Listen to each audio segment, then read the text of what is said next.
Ito yung kubo namin mga kamarites. Dito kami babanding ni Juno. Nasaan na si Tito Patrick mo? Juno. Where is Patrick? Where is Patrick?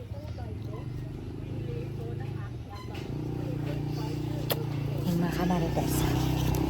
Sure ako na nalungkot itong si Juno kasi minsan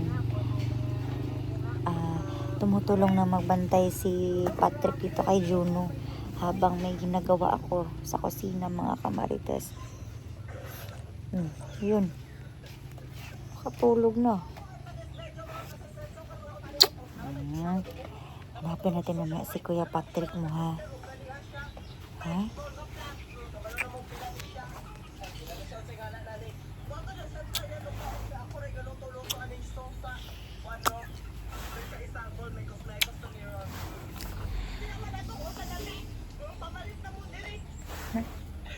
Tulog ka na. So, sa ngayon mga kamarites, hindi ko inaalis sa paningin ko ngayon si Juno. Baka may mga masasamang elemento na naman dito sa bahay namin mga kamarites, since wala si Patrick. So yun mga kamarites, paano ko matawagan si Kuya Bads para maipaalam sa kanya na wala si Patrick dito sa bahay? Paano yan? Hindi ko siya makontak kasi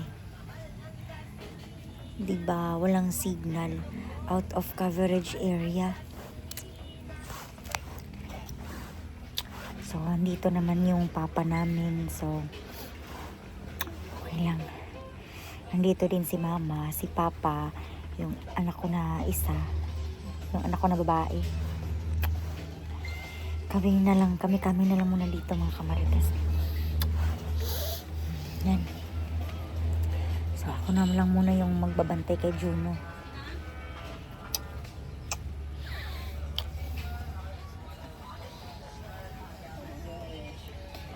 So paki-comment down below mga kamarites kung sa palagay nyo, nasa na kaya ngayon si Patrick mga kamarites. Kasi wala akong idea kung nasan siya. Wala yung cellphone. Hindi ko makontak kasi wala yung cellphone. Iniwan niya yung cellphone na hiniram niya sa akin. At ate, ambisa ko na cellphone ate. Ambisa ate. Be. Be. Cellphone ba? Ambi. Adili, katong hiniram ni Patrick. Faster. Cellphone ba? iPhone? No. Yung kanay mong ginagamit. Kasi yan yung cellphone na hinihiram sa akin ni Patrick. Oh, ito.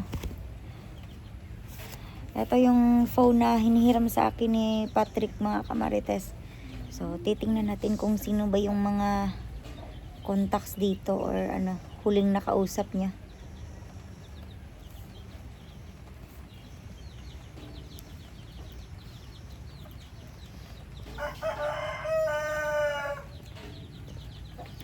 Para namang nagdi-delete ng mga conversation itong si Patrick.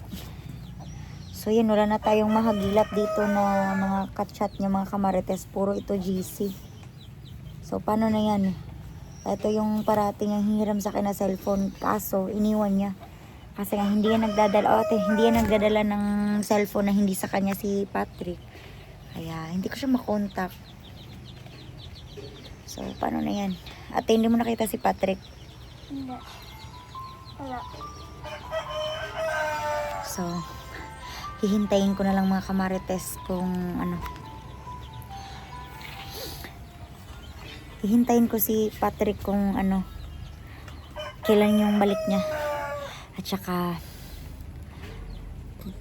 kung magkaroon na ng signal doon si Kuya Bads, tatawagan ko siya at ipapaalam ko na si Patrick ay nawala, hindi pa umuwi. So mga kamarites, tatawagan ko muna ngayon si Kuya Bads Adventure para malaman niya yung kalagayan namin dito sa bahay. So, hanggang dito na lang muna mga kamarites. At hahanap ako ng paraan kung paano makita si Patrick. So, bye muna mga kamarites. Babalikan ko kayo mamaya mga kamarites.